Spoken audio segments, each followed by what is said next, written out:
बिस्मिल्लाहिर्रहमानिर्रहीम। Dear students, अस्सलाम वालेकुम। इंफॉर्मेशन सिक्योरिटी में आज हम देखेंगे टॉपिक सिमेट्रिक क्रिप्टोग्राफी। क्रिप्टोग्राफी का कॉन्सेप्ट तो हम पहले अंडरस्टैंड कर चुके हैं, पढ़ चुके हैं। एक प्रोसेस है जिसमें हम प्लेन टेक्स्ट को, रीडेबल टेक्स्ट को अनरीडेबल फॉर्म में कन्वर्ट करते हैं ताकि कोई इंट्रूजन, कोई हैकर अगर डाटा को गेट कर भी ले, इंट्रूडर गेट कर ले, तो वो डाटा रीडेबल ना हो और ऑथेंटिक यूज़र्स ही उसको रीड कर सकें। अब इसमें जो सिमेट्रिक एनक्रिप्शन है या क्रिप्टोग्राफी है, symmetric encryption also refer to as conventional encryption और सिंगल की एनक्रिप्शन। कन्वेंशनल कहते हैं ट्रेडिशनल, रवायती, जो मतलब पुरानी कोई चीज़ हो ना रवायती, उसको हम कन्वेंशनल या ट्रेडिशनल कहते हैं। व्हाट डज इट मीन कि सिमेट्रिक एनक्रिप्शन पुरानी है और सिंगल की एनक्रिप्शन भी इसका नाम है, क्योंकि इसमें एनक्रिप्शन में आमतौर पे कीज़ इस्तेमाल होती हैं और सिमेट्रिक एनक्रिप्शन में सिंगल की इस्तेमाल होती है, जबकि इसके अपोजिट एक एसिमेट्रिक है, उसमें दो कीज़ इस्तेमाल होती हैं। It was the only type of encryption in use prior to the introduction of public key encryption. Public key encryption asymmetric encryption का एक नाम है, also called asymmetric encryption in the late 1970s. 1970s में तो ये आई ना asymmetric, उससे पहले ये सिमेट्रिक ही यूज़ होती थी एनक्रिप्शन, और बेशुमार इसको इदारे, मिलिट्री फोर्सेस अक्सर अगर आप देखेंगे डेवलपमेंट ख़ास तौर पे ये सिक्योरिटी के हवाले से, तो सबसे पहले जो आर्मी थी, ख़ास तौर पे यूएस आर्मी, उन्होंने सेकंड वर्ल्ड वॉर में और उसके बाद अपनी सिक्योरिटी को मेक श्योर करने के लिए उन्होंने कई एक डेवलपमेंट्स की, कई एक उन्होंने सिक्योरिटी मैकेनिज़्म डेवलप किए, कई एक डिवाइसेस डेवलप की। Countless individuals and groups from Julius Caesar to the German U-boat force to present-day diplomatic, military and commercial users have used symmetric encryption for secret communication. तो बहुत सारे user इसको इस्तेमाल करते रहे हैं, ठीक है जी। उसमें आर्मी पर्सनल्स और कॉमन मैन भी, पब्लिक भी इसको यूज़ करती रही है। Asymmetric encryption scheme has 5 ingredients as shown in a diagram. तो 5 इसके कंपोनेंट्स हैं, 5 इसके इंग्रेडिएंट्स हैं। प्लेन टेक्स्ट है which is used as an input। उसके बाद ये एक सीक्रेट की होती है, shared by sender and recipient, दोनों के पास होनी चाहिए। ये एक की होगी जो कि एनक्रिप्शन एल्गोरिदम, जिसके ज़रिए से एनक्रिप्शन की जाएगी और इसके ज़रिए से हम डाटा को एनक्रिप्ट करते हैं, मतलब ये कि अनरीडेबल फॉर्म में कन्वर्ट करते हैं। और उसके बाद ये transmitted cipher text. Cipher text क्या होता है? एनक्रिप्टेड टेक्स्ट, अनरीडेबल टेक्स्ट, ये कन्वर्ट होता है, ये ट्रांसफ़र किया जाता है और फिर जो रिसीवर है उसके पास भी वो सेम सीक्रेट की होती है, ठीक है जी। और उस सीक्रेट की को यूज़ करते हुए जो रेसिपिएंट साइड पे डाटा डेक्रिप्ट होता है, decryption algorithm, reverse of encryption algorithm, और उसके बाद जो हमारा रिसीवर है उसके पास प्लेन टेक्स्ट उसको मिल जाता है। ये 5 इसके कंपोनेंट्स हैं। सबसे पहला है plain text. This is the original message और data that is fed into the algorithm as input. Encryption algorithm performs various substitution. Substitution से मुराद क्या है कि वो जनाब एक ही जगह पे कुछ और सब्स्टिट्यूट करेगा, ठीक है। Various substitutions and transformations on the plain text. तो ये एल्गोरिदम सब्स्टिट्यूशंस फिल करता है या ट्रांसफॉर्मेशन करता है जिससे हमारा टेक्स्ट अनरीडेबल बनता है, अनरीडेबल फॉर्म में कन्वर्ट होता है। Secret key, the secret key is also input to the encryption algorithm. अब एनक्रिप्शन एल्गोरिदम में 2 चीज़ें इनपुट होती हैं। फर्स्ट इज़ प्लेन टेक्स्ट, ठीक है जी। The second is secret key.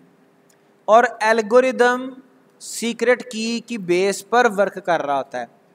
The exact substitution and transformations performed by the algorithm depends on the key. और इसका फोर्थ जो एलिमेंट है ये साइफर टेक्स्ट है। This is the scrambled message produced as output, जो कि चेंज हो चुका होता है, चेंज किया गया होता है। It depends on the plain text and the secret की। अब ये प्लेन टेक्स्ट और सीक्रेट की के ऊपर डिपेंड करता है कि वो साइफर टेक्स्ट कैसा क्या होगा। For a given message 2 different keys will produce 2 different cipher text. Message एक है, कोई भी कुछ भी मैसेज है, और कीज़ हमारे पास हम 2 की यूज़ कर रहे हैं, ठीक है। कोई एक की 1 है, कोई की 2 है, ठीक है जी। अब 2 कीज़ को यूज़ करेंगे तो जो हमारा डिक्रिप्टेड टेक्स्ट आएगा वो डिफरेंट होगा, ये D1 होगा। और जब की 2 को यूज़ करेंगे तो ये जो मैसेज आएगा ये D2 होगा, ये D1 से डिफरेंट होगा। व्हाट डज इट मीन कि मेन जो रोल प्ले करता है वो हमारी सीक्रेट की प्ले करती है। Decryption algorithm, this is essentially the encryption algorithm run in reverse. It takes the ciphertext and the secret key and produces the original plain text. ये इसको बिल्कुल रिवर्स प्रोसेस है एनक्रिप्शन का, और वो करता क्या है, जो डिक्रिप्टेड टेक्स्ट है, साइफर टेक्स्ट है, उसको वापस प्लेन टेक्स्ट में कन्वर्ट करने के लिए इस्तेमाल होता है। There are 2 requirements for secure use of symmetric encryption. The one is a strong encryption algorithm. At a minimum, we would like the algorithm to be such that an opponent who knows the algorithm and has access to one or more ciphertext would be unable to decipher the ciphertext or figure out the key.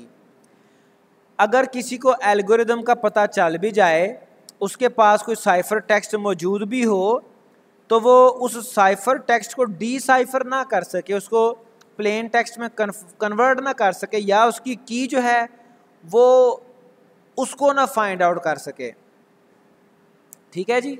It is the first element of secure symmetric encryption कि आपका algorithm strong होना चाहिए। Further देखें, this requirement is usually stated in a stronger form. इसको मज़ीद elaborate किया गया है। The opponent should be unable to decrypt cipher text और डिस्कवर द की। इन दोनों में से कोई काम भी ना कर सके अपोनेंट, हैकर है, कोई भी क्रैकर है, कोई भी इंट्रूडर है, कुछ भी जो डाटा को स्टील करना चाहता है, तो वो साइफर टेक्स्ट को डिक्रिप्ट भी ना कर सके और की का भी उसे ना पता चल सके। इवन इफ ही और she is in possession of a number of ciphertext together with the plain text, अगर उसके पास कई एक ऐसे पेयर ऑफ ciphertext और plain text हो जाएं, तब भी वो ये काम ना कर सके। मिसाल के तौर पे हम अक्सर पज़ल सॉल्व करते हैं, ठीक है जी। पज़ल क्या होते हैं जी, कि वो लिखा होता है, ये देखें,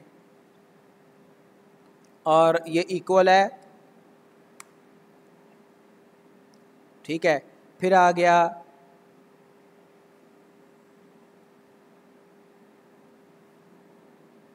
एंड सो ऑन, ठीक है। कई तरह के इस तरह के आपने एल्गोरिथम वो देखे होंगे, ठीक है जी। ये आ गया, ठीक है जी। अब ये आ गया, यहाँ पे लिखा होता है जी इसको what will be the answer. तो ये हम 3-4 ऊपर वाले पैटर्न्स को देखते हुए हम ये सॉल्व कर लेते हैं। तो यही वो कह रहा है कि अगर उसके पास, अगर किसी अपोनेंट के पास, किसी हैकर के पास साइफर टेक्स्ट और उसके साथ उसका प्लेन टेक्स्ट, दोनों उसके पास काफ़ी सारे पेयर्स भी हों, तब भी वो साइफर टेक्स्ट को डिसाइफर ना कर सके, ना ही वो की को डिस्कवर कर सके।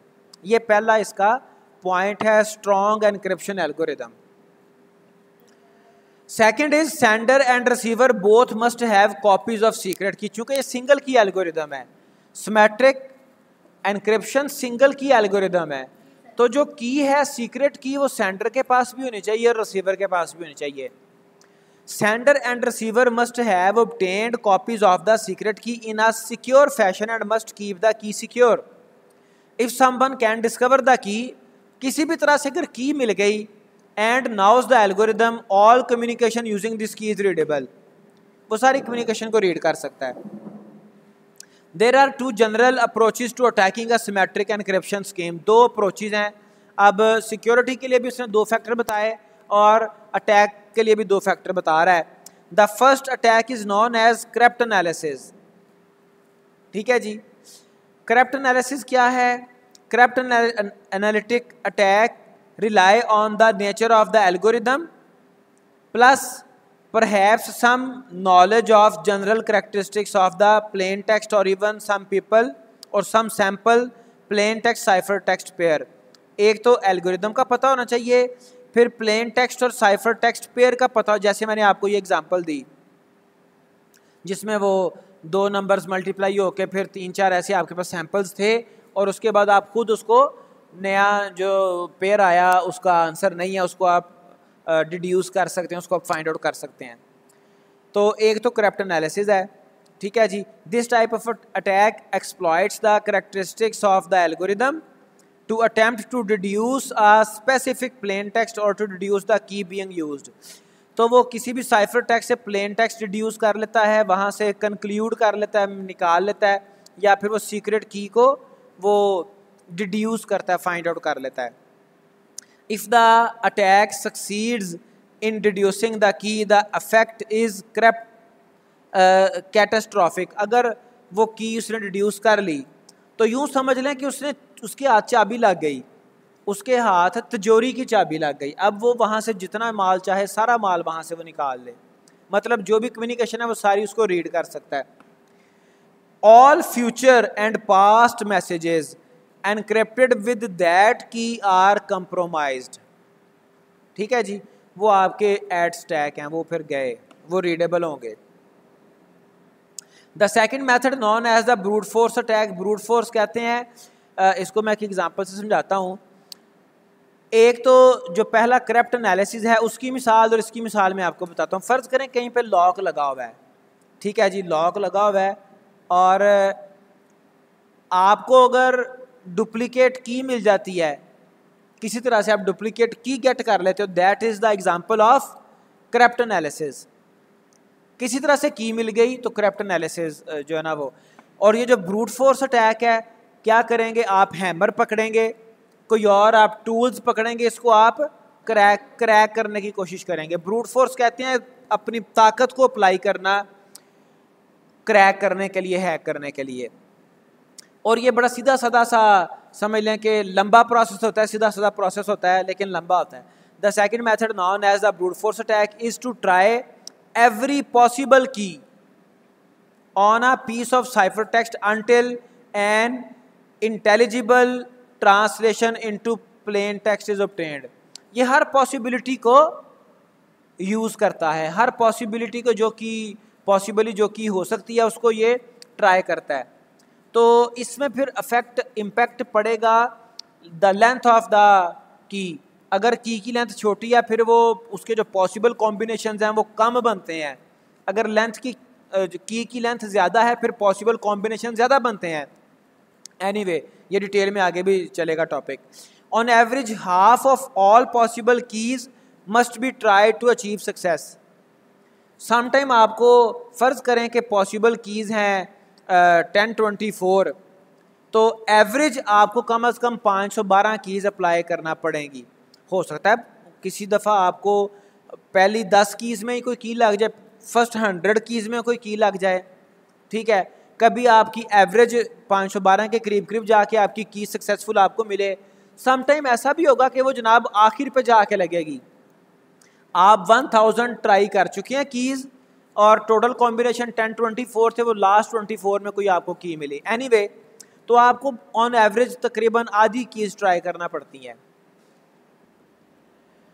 That is, if there are x different keys, x for any number of keys, 1024 कह लें, जितनी भी कह लें, on average an attacker would discover the actual key after x over 2 tries। Average की बात है, एवरेज की, किसी एक इंसिडेंस की बात नहीं की जा रही। हो सकता है जब किसी एक दफ़ा कोई बंदा ट्राई करे तो 1024 अगर पॉसिबल कीज़ हैं तो वो 1023वीं जाके लगे। किसी एक इंस्टेंस की बात नहीं है, एवरेज की बात है। और एवरेज से मुराद क्या है कि कोई बंदा 5000 दफ़ा ट्राई करता है, पॉसिबल कॉम्बिनेशन 1024 थे, तो वो तकरीबन 512 एवरेज उसकी निकलेगी कि वो तकरीबन 512 दफ़ा ट्राई करने पे की लग गई। वो एक्सप्लेन मैं आपको कर चुका हूँ पहले। It is important to note that there is more to a brute force attack than simply running through all possible keys. तो यही ब्रूट फोर्स अटैक कहलाता है, वो तमाम पॉसिबल कीज़ को ट्राई करना। Unless known plain text is provided, the analyst must be able to recognize plain text as plain text. If the message is just plain text in English, then the result pops out easily, although the task of recognizing English would have to be automated. अगर उसमें सिर्फ English है, तो English अगर है सिर्फ plane text में, तो साइफर टेक्स्ट को गेट करना, प्लेन टेक्स्ट गेट करना आसान है। अगर उसमें बाकी और स्पेशल करैक्टर्स भी हैं, कुछ और भी उसमें न्यूमेरिक भी है, कुछ और लैंग्वेज भी है, चाइनीज़ लैंग्वेज, फिर वो उसमें प्रॉब्लम हो सकती है, टाइम लग सकता है ज़्यादा। If the text message has been compressed before encryption, then recognition is more difficult. Encryption की कई एक टेक्निक्स हैं, आपके वो हाफमैन एनकोडिंग आपने पढ़ी होगी। तो हाफमैन एनकोडिंग आमतौर पे वो DLD कोर्स में पढ़ाई जाती है बड़ी डिटेल के साथ। वो आपकी जो है वो एनक्रिप्शन टेक्निक है। अगर तो मैसेज आपका एनक्रिप्टेड है, ठीक है जी, कंप्रेस्ड है, ठीक है जी। कंप्रेस से मुराद ये होती है कि अगर आपका मैसेज जो है वो 2000 बिट्स के ऊपर एक्चुअल मैसेज था, तो कंप्रेशन तकरीबन डिफरेंट कंप्रेशन टेक्निक्स वो उसको कुछ % तक जो है ना वो रिड्यूस कर देते हैं। गालिबन जो हफमैन है वो इसको 40% तक रिड्यूस करता है, आई थिंक सो अप्रॉक्सीमेटली। तो अगर कंप्रेशन की गई है एनक्रिप्शन से पहले, तो फिर उसको डिक्रिप्ट करना ज़्यादा मुश्किल है। And if the message is some more general type of data such as numerical file and this has been compressed, the problem becomes even more difficult to automate. Thus, to supplement the brute force approach, some degree of knowledge about the expected plain text is needed, and some means of automatically distinguishing plain text from grabble is also needed. कुछ आपके पास knowledge भी होना चाहिए, तब जाके आपका brute force method of डेक्रिप्टिंग ये work करता है और ब्रेकिंग सिक्योरिटी ये वर्क करता है। अब उसके बाद है ब्लॉक एनक्रिप्शन। सिमेट्रिक में एक ब्लॉक एनक्रिप्शन टाइप है। The most commonly use symmetric encryption algorithm are block cyphers.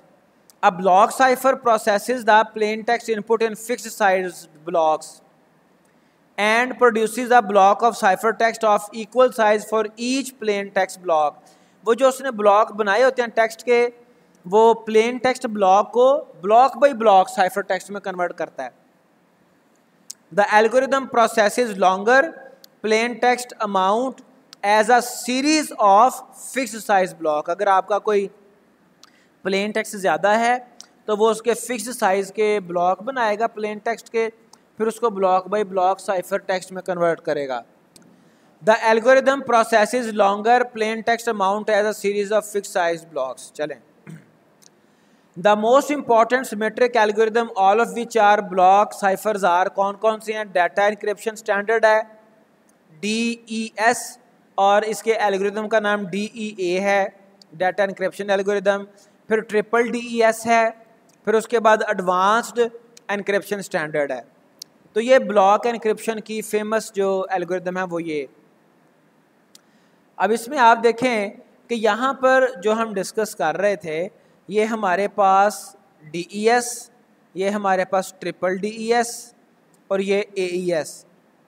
अब जो DES है वो 64 बिट्स के प्लेन टेक्स्ट ब्लॉक को एज एन इनपुट लेता है और 64 बिट का वो साइफर टेक्स्ट बनाता है और इसकी की का साइज 56 है। और जो ट्रिपल DES है वो 64 बिट का ब्लॉक लेता है, 64 बिट का वो साइफर टेक्स्ट बनाता है और इसकी की का साइज 112 से 168 है। जो AES है वो 128 बिट का ब्लॉक लेता है, 128 बिट का साइफर टेक्स्ट बनाता है और इसकी की का साइज़ 128, 192 और 256 है। अब जो उसने बात की थी पॉसिबल सीक्रेट कीज़ की, तो जितना की का साइज़ होगा, जितना भी की का साइज़ होगा 2 पावर की साइज़ इसके पॉसिबल कीज़ बन सकती हैं। तो ज़ाहरी बात है 2 power 56 is lesser than 2 power 256। तो जितना की का साइज़ बड़ा होगा उतना उसके कॉम्बिनेशंस को ट्राई करना, ब्रूट फोर्स टेक्निक को यूज़ करना डेक्रिप्ट करने के लिए मुश्किल हो जाएगा। ये इश्यूज हम आगे देखते हैं। अब सबसे पहले है data encryption standard. The algorithm is refer to as the data encryption algorithm. इसके एल्गोरिदम को डाटा एनक्रिप्शन एल्गोरिदम कहा जाता है। DES takes a plain text block of 64 bits and a key of 56 bits to produce a cipher text block of 64 bits। तो ये दो चीज़ें input लेता है, एक तो प्लेन टेक्स्ट 64 बिट का, 56 बिट की सीक्रेट की और 64 बिट का ये साइफर टेक्स्ट प्रोड्यूस करता है। Concerns about the strength of DES fall into 2 categories। इसके बारे में जो इश्यूज हैं, जो इसके बारे में वो क्या कहते हैं उसे परेशानी वाली बातें हैं, वो क्या हैं? Concerns about the algorithm itself, एक तो इसका algorithm, and concerns about the use of 56 bit की का साइज कोई बहुत बड़ा नहीं है, की का साइज छोटा है, तो वो ब्रूट फोर्स मेथड से इजीली उसको हम ऑटोमेट कर सकते हैं, डेक्रिप्ट कर सकते हैं टेक्स्ट को। The first concern refers to the possibility that corrupt analysis is possible by exploiting the characteristics of the DS algorithm। इसका एल्गोरिदम कोई बहुत कॉम्प्लेक्स नहीं है, तो करप्ट एनालिसिस के ज़रिए से इसको जो हमारा साइफर टेक्स्ट है उसको हम प्लेन टेक्स्ट उसमें से गेट कर सकते हैं। पहला जो इसका कंसर्न है, over the years there have been numerous attempts to find and exploit weaknesses in the algorithm, making DES the most studied encryption algorithm in existence. ठीक है, इससे क्या मुराद है कि चूंकि इसकी एक वल्नरेबिलिटी है, इसकी एक वीकनेस है, उस वीकनेस को एक्सप्लॉइट करने के लिए इसको बहुत ज़्यादा स्टडी किया गया, जिसकी वजह से ये मोस्ट स्टडीड एल्गोरिदम बन गया। वो जो पंजाबी में एक कहावत बोलते हैं कि या उर्दू में कि जी बदनाम अगर हुए तो क्या नाम ना होगा। ठीक है, despite numerous approaches no one has so far reported a fatal weakness in DES। तो कई अप्रोचेज के बावजूद भी इसमें कोई बहुत बड़ी यानी कि weakness in sense of corrupt analysis नहीं मिली। अ मोर सीरियस कंसर्न इज की लेंथ। ये पहला कंसर्न था करप्ट एनालिसिस वाला, उसमें तो बड़ी स्टडी हुई लेकिन कोई ऐसा उनको वीकनेस नहीं मिली। लेकिन जो इसकी की लेंथ है ये ज़्यादा बड़ी वीकनेस है, इसको ज़्यादा इजीली एक्सप्लॉइट किया जा सकता है। डाटा को प्लेन टेक्स्ट में एनक्रिप्टेड टेक्स्ट को प्लेन टेक्स्ट में कन्वर्ट किया जा सकता है by using key length weakness. With the key length of 56 bits there are 2 power 56 possible keys which is approximately 7.2 into 10 power 16 keys. ठीक है, ये इसकी पॉसिबल कीज़ हैं, हालांकि ये नंबर भी बहुत बड़ा है, लेकिन जो हमारे कंप्यूटर्स हैं जो जिनकी आजकल जो प्रोसेसिंग स्पीड है वो बहुत ज़्यादा है, तो उस प्रोसेसिंग स्पीड के साथ ये कॉम्बिनेशन बनाना कोई इतना मुश्किल काम नहीं है। Given the speed of commercial of the shelf processors this की लेंथ इज़ वॉफुली इनएडिकेट। ये लेंथ कोई बहुत बड़ी नहीं है, इसको आसानी से एक्सप्लॉइट किया जा सकता है। A paper from Seagate technology suggest that a rate of 1 billion की कॉम्बिनेशंस पर second is reasonable for today's multi core computers. जो आजकल के मल्टी कोर कंप्यूटर हैं, ठीक है जी, वो 1 बिलियन कीज़ 10 पावर 9 कीज़, ये कितनी है 10 पावर 16 कीज़, तो ये 10 पावर 9 कीज़ वो 1 सेकंड में कॉम्बिनेशन जनरेट कर सकते हैं आजकल के मल्टी कोर कंप्यूटर्स 1 सेकंड में। 1 बिलियन कीज, तो 10 पर 9 तो उधर 10 पर 16 है, इसे डबल लगा लो, ट्रिपल लगा लो। Another recent analysis suggests that with contemporary supercomputer technology, a rate of 10 per 13 encryption is reasonable in a second. तो एक सेकंड में 10 पर 13 एनक्रिप्शन कीज जनरेट की जा सकती हैं और ये 10 पर 16 है। ठीक है जी। With these results in mind, the following table shows how much time is required for a brute force attack for various key size. तो उससे उसने एक पॉसिबल टाइम डिड्यूस किया हुआ कि कितना टाइम लग सकता है। As can be seen a single PC, यहाँ पे मल्टी कोर की भी बात नहीं की गई, सिंगल पीसी की बात की गई है। A single PC can break DES in about a year if multiple PCs work in parallel, the time is drastically shortened. ठीक है, तो यहाँ पर जो कंपैरिजन दिया गया है वो बहरहाल सिंगल पीसी का कंपैरिजन है। जो डीईएस है उसकी 56 बिट साइज है की का और उस पर तकरीबन एक और लगता है।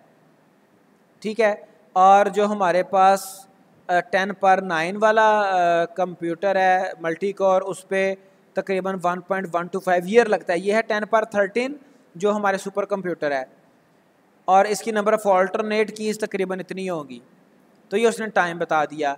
और अगर की का साइज़ 128 हो जाए जो कि AES यूज़ करता है, तो ये तकरीबन 10 पर 21 ईयर्स या सुपर कंप्यूटर पे 10 पर 17 ईयर्स तकरीबन ये टाइम लगता है। मल्टीप्लाई भी हो रहा है 5.3 से, वो कोई इतना बड़ा स्ट्रॉन्ग फैक्टर नहीं है। ट्रिपल DES ये यूज़ करता है 168 की लेंथ, और इस पे 10 पर 9 यानी कि मल्टी कोर कंप्यूटर्स पे तकरीबन 10 की ताकत 33 ईयर्स इसको टाइम लगता है इसके पॉसिबल कॉम्बिनेशन बनाने के लिए। और फर्दर सुपर कंप्यूटर पे 10 पर 29। इसी तरह से अगर आप लेटेस्ट देखें AES जो कि 256 लेंथ की यूज़ करती है, तो 10 पर 16 ईयर्स और ये 10 पर 56 years. What does it mean कि जो DES टेक्निक है 56 बिट जो सीक्रेट की यूज़ करता है, उसको इजीली ब्रूट फोर्स के ज़रिए से एक्सपोज किया जा सकता है, उसका प्लेन टेक्स्ट गेट किया जा सकता है, पॉसिबिलिटी है theoretically. And today supercomputers should be able to find a key in about an hour. It is the reality. It is the weakness, vulnerability of DES algorithm. Key size of 128 bits or greater are effectively unbreakable using simply a brute force approach. Even if we manage to speed up the attacking system by a factor of 1 trillion, it would still take over 1 lakh years. ठीक है जी, 1 लाख साल लग सकते हैं अगर higher यानी कि 128 bit से ज़्यादा लेंथ की यूज़ की गई हो to break a code using a 128 bit key. तो इससे यही जाहिर होता है कि जो DES का की साइज़ है 56 बिट, वो जो है ना कंप्रोमाइजिंग है, वो वहाँ पे वीकनेस है, वहाँ पे वल्नरेबिलिटी है। तो उसके लिए फिर जो ब्रूट फोर्स अटैक है वो उसको यूज़ करते हुए सुपर कंप्यूटर्स को या मल्टी कोर कंप्यूटर्स को यूज़ करते हुए उसको बहरहाल ब्रेक किया जा सकता है। उसके बाद ट्रिपल DES ब्लॉक एनक्रिप्शन का ये एक और टेक्निक है encryption.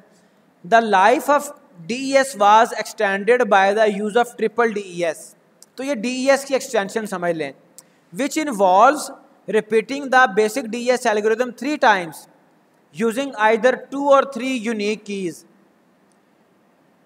for a key size of 112 or 168 bits। तो इसमें ट्रिपल DES में 3 दफ़ा DES का बेसिक एल्गोरिथम रिपीट होता है।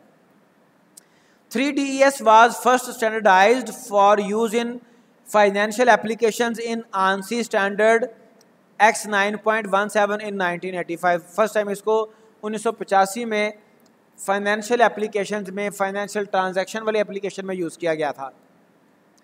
3DS was incorporated as part of the data encryption standard in 1999।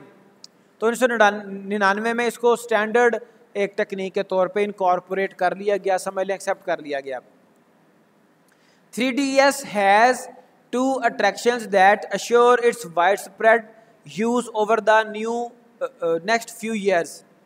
इसके कुछ फीचर्स है जिसकी वजह से इसको काफ़ी यूज़ किया गया।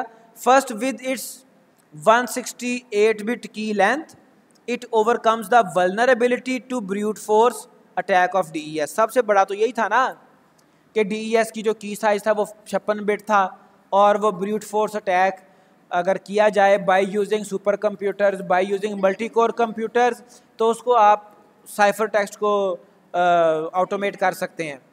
तो इसका की साइज जो है ना 168 बिट था। Second, the underlying encryption algorithm in 3DS is the same as in DS। ये भी इसकी एक ब्यूटी थी कि कोई ऐसी उसके एल्गोरिदम में भी चेंज नहीं था, तो इसको यूज़ करना बहरहाल फेमिलियर था, आसान था। Accordingly there is a high level of confidence that 3DS is very resistant to corrupt analysis. चूँकि DES का जो एल्गोरिदम था वो भी काफ़ी ट्राई के बावजूद भी उसमें कोई बड़ी फेमस, कोई ख़ास उसकी वीकनेस एक्सपोज नहीं हुई थी। तो 3DS इस वजह से भी रिलायबल था, और उसका की साइज बढ़ने की वजह से वो ब्रूट फोर्स में भी यानी कि रिलायबल था। दोनों जो हमारे पास टाइप ऑफ अटैक्स थे उनका मुकाबला करने के लिए 3DS इफेक्टिव था। The principal drawback of 3DS is that the algorithm requires 3 times as many calculation as DES is correspondingly slower। ये एल्गोरिदम टाइम ज़्यादा लेता था, एल्गोरिदम स्लो था, रिसोर्सेज ज़्यादा लगते थे इसके ऊपर। A secondary drawback is that both DES and 3DS use a 64-bit block size for reasons of both efficiency and security. A larger block is desirable। तो चूंकि ये इनपुट इसकी 64 बिट थी और इसकी आउटपुट जो उसने कहा कि ये ब्लॉक साइफर जो है ये प्लेन टेक्स्ट को ब्लॉक में डिवाइड करता है और उस ब्लॉक बाई ब्लॉक उसको साइफर में कन्वर्ट करता है, तो इसके जो ब्लॉक का साइज़ था वो 64 बिट था, जो कि उसमें उसको बढ़ाने की ज़रूरत थी। So the next is the AES।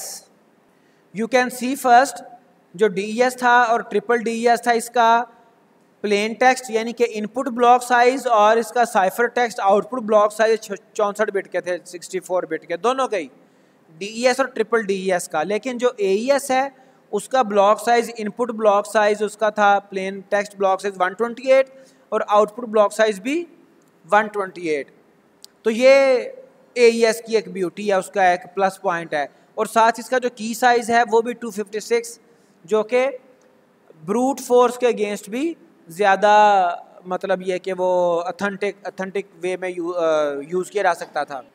Because of its drawbacks 3DS is not a reasonable candidate for long term use. Discard हो गया। एज अ रिप्लेसमेंट NIST ये एक इदारा है, in 1997 issued a call for proposals. इन्होंने research proposal, कोई research papers researcher से कहा कि जी प्रपोजल सबमिट करें, किसके लिए? For a new advanced encryption standard which should have a security strength equal to और बेटर देन 3DS, जो कि कम अज़ कम 3DS से ज़्यादा बेटर हो। बेटा बाहर चले जाओ यार, क्यों धोखा दे रहे हो अपने आप को हैं? मैनू तो कुर्सी के पीछे मोबाइल लगा के भी पता चल गया है, तो फिर अपने आप नहीं धोखा दे रहे हो ना। चल तेरा नहीं तो किसी और का विखाया कि दावे, शर्म कर, मोबाइल उठा यहाँ से।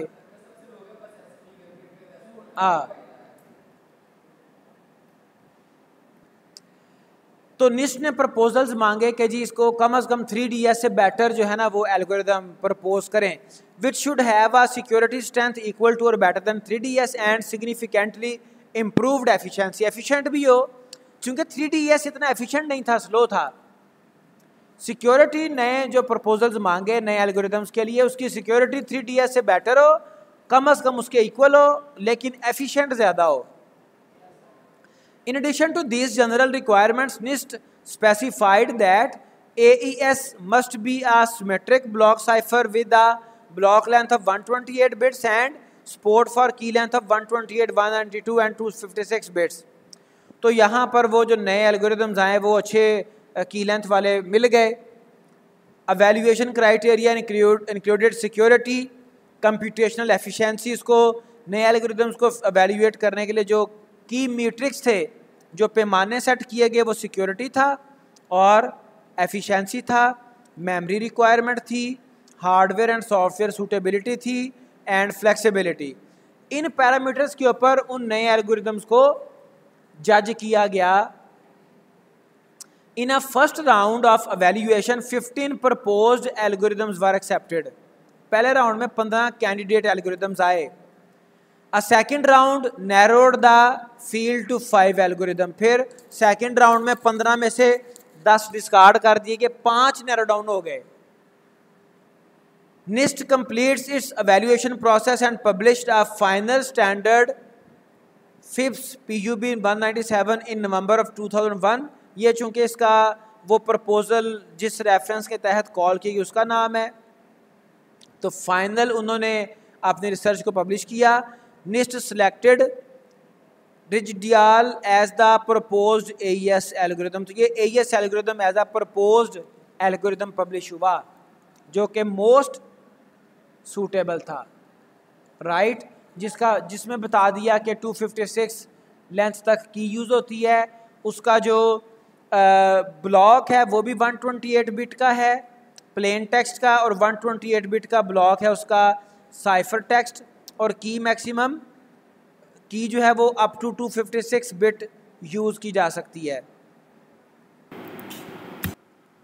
Practical security issues. Typically, symmetric encryption is applied to a unit of data larger than a single 64-bit or 128-bit block. तो ये हमने देखा था ब्लॉक बाई ब्लॉक ये अप्लाई होता है. Email messages, network packets, database records and other plain text sources must be broken up into a series of fixed length block for encryption by a symmetric block cipher. तो जो भी हमारे पास plain text आएगा उसको हम fixed length block में divide कर लेते हैं एनक्रिप्शन के लिए. और हमने ये भी देखा था कि DES, ट्रिपल DES और AES वो कितने साइज़ के ब्लॉक में डाटा को डिवाइड करते हैं. तो ये फिक्स्ड साइज़ फिक्स्ड लेंथ के वो ब्लॉक बनाता है, फिर उसको वो साइफर टेक्स्ट में अनरीडेबल टेक्स्ट में कन्वर्ट करता है.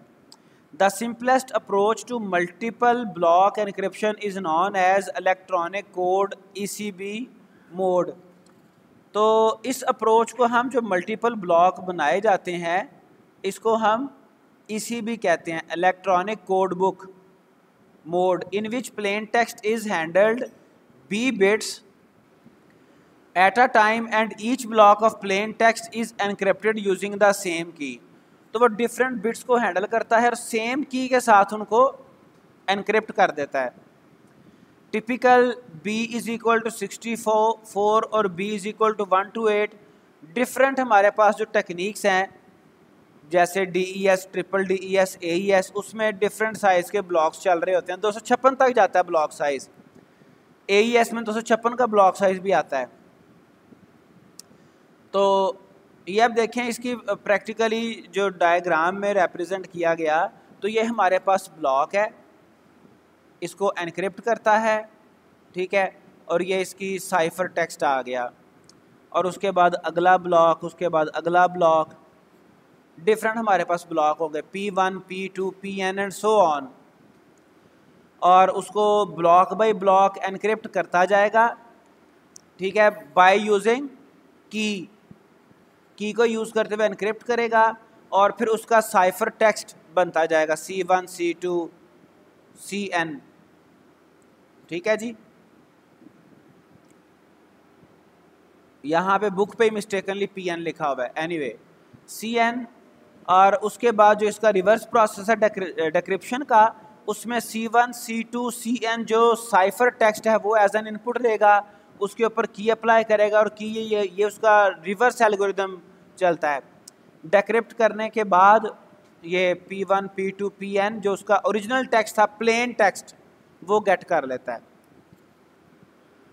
A plain text of length NB is divided into n b bit block P1 P2 Pn and so on, जैसे यहाँ पे आपने देखे ये सेम साइज के ब्लॉक्स में उसको डिवाइड करता है।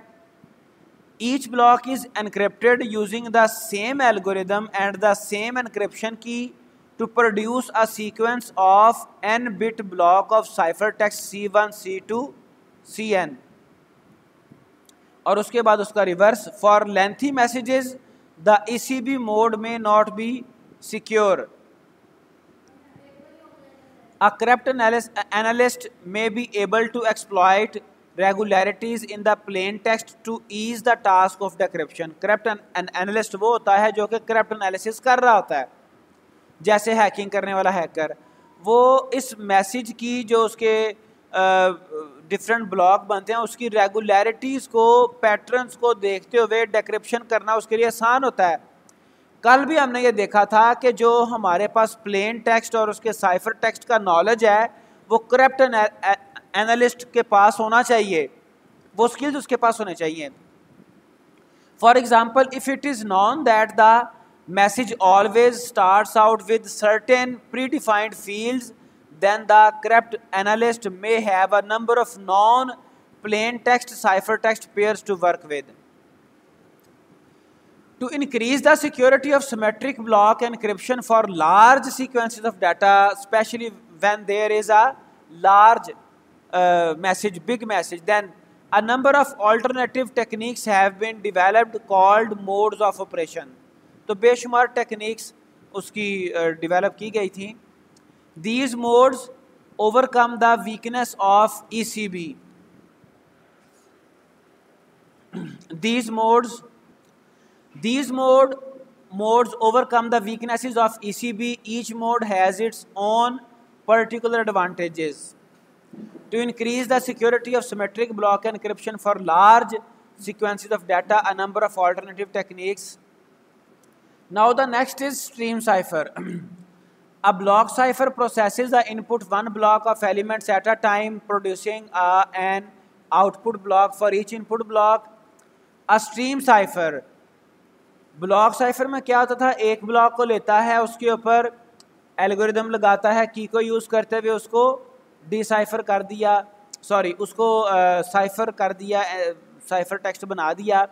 स्ट्रीम साइफर में क्या होता है, stream cipher processes the input elements continuously, producing output one element at a time as it goes along। वो चलता जाएगा, वो स्ट्रीम की तरह से continuously वर्क करता है और प्लेन टेक्स्ट को साइफर टेक्स्ट में कन्वर्ट करता रहता है। Although block ciphers are far more common, there are certain applications in which a stream cipher is more appropriate। वो भी बड़ा यूज़ होता रहा है, लेकिन स्ट्रीम साइफर भी यूज़ हुआ काफ़ी ज़्यादा। A typical stream cipher encrypts plain text one byte at a time, although a stream cipher may be designed to operate on one bit at a time or on units larger than a byte at a time। तो ये कोई ना कोई unit data को पकड़ता है। सम cipher जो stream cyphers हैं वो एक बिट को एक टाइम पे कन्वर्ट करते थे, बाज़ एक बाइट को या इससे भी ज़्यादा टेक्स्ट को कन्वर्ट करते रहे हैं। The following figure is a representative diagram of stream cipher structure. इसमें हमारे पास ये देखें, प्लेन टेक्स्ट जो है ये स्ट्रीम की सूरत में आता है, ठीक है जी। फिर उसके ऊपर एनक्रिप्शन, इसको एनक्रिप्ट किया जाता है और एनक्रिप्शन में हमारे पास ये की यूज़ होती है, ठीक है। और उसके बाद ये साइफर टेक्स्ट बन जाता है, ये साइफर टेक्स्ट की स्ट्रीम आ जाती है और रिसीविंग एंड पे फिर इसको बाय यूजिंग की और एल्गोरिदम इसको फिर डिसाइफर कर लिया जाता है, वापस प्लेन टेक्स्ट में गेट कर लिया जाता है। In this structure a key is input to the pseudo random bit generator that produces a stream of 8-bit numbers that are apparently random। जिनको यूज़ करते हुए एनक्रिप्शन और डिक्रिप्शन की जाती है। अ pseudo random stream is one that is unpredictable without knowledge of the input key and which has an apparently random character. The output of the generator called a key stream is combined one byte at a time with the plain text stream using the bitwise exclusive OR operation. यहाँ पे exclusive OR operation भी use किया जाता है इसको combine करने के लिए। ये देखें, ये exclusive उसने गेट भी लगाया हुआ है यहाँ पे, exclusive or gate. With a properly designed pseudo random number generator a stream cipher can be as secure as a block cipher of comparable key length. तो ये स्ट्रीम साइफर भी ब्लॉक साइफर की तरह से सिक्योर होती है, जैसे हमने उसके डिफरेंट इश्यूज देखे थे, क्रैप्ट एनालिसिस भी देखा था और ब्रूट फोर्स भी देखा। The primary advantage of a stream cipher is that stream ciphers are almost always faster and use far less code than do block ciphers. क्योंकि block cipher slow इसलिए भी होता है कि उसमें हमारे पास जो टेक्स्ट है वो पहले ब्लॉक्स में डिवाइड होना है, फिर ब्लॉक बाई ब्लॉक वो साइफर में जाएगा। The advantage of a block cipher is that you can reuse keys for applications that require encryption decryption of a stream of data such as over a data communication channel or browser web link. A stream cipher might be the better alternative. क्योंकि यहाँ पे तो communication data transfer हो रहा है continuously, उसमें कोई delay आना ही नहीं है। For application that deal with blocks of data such as file transfer, उसमें तो फाइल का जो साइज़ है वो सेम रहेगा। Email and database block cyphers में बी मोर अप्रोप्रिएट। तो यहाँ पर इस तरह की जगहों पे ब्लॉक साइफर ज़्यादा सूटेबल है। ईमेल करते वक्त, कोई फाइल सेंड करते वक्त, डेटाबेसेस में, चूँकि इनका आमतौर पर डाटा का साइज़ वो फिक्स्ड है, वो रन टाइम पे चेंज नहीं हो रहा। ईमेल जब सेंड की तो वो सेम है, वो सेम ईमेल सेम साइज़ की वो जनाब रिसीवर के पास जाएगी। However, either type of cipher can be used in virtually any application. तो ये सिर्फ एक डिस्टिंग्विश कर दिया, लेकिन कोई भी साइफर टेक्निक ब्लॉक साइफर या स्ट्रीम साइफर कहीं पे भी अप्लाई की जा सकती है।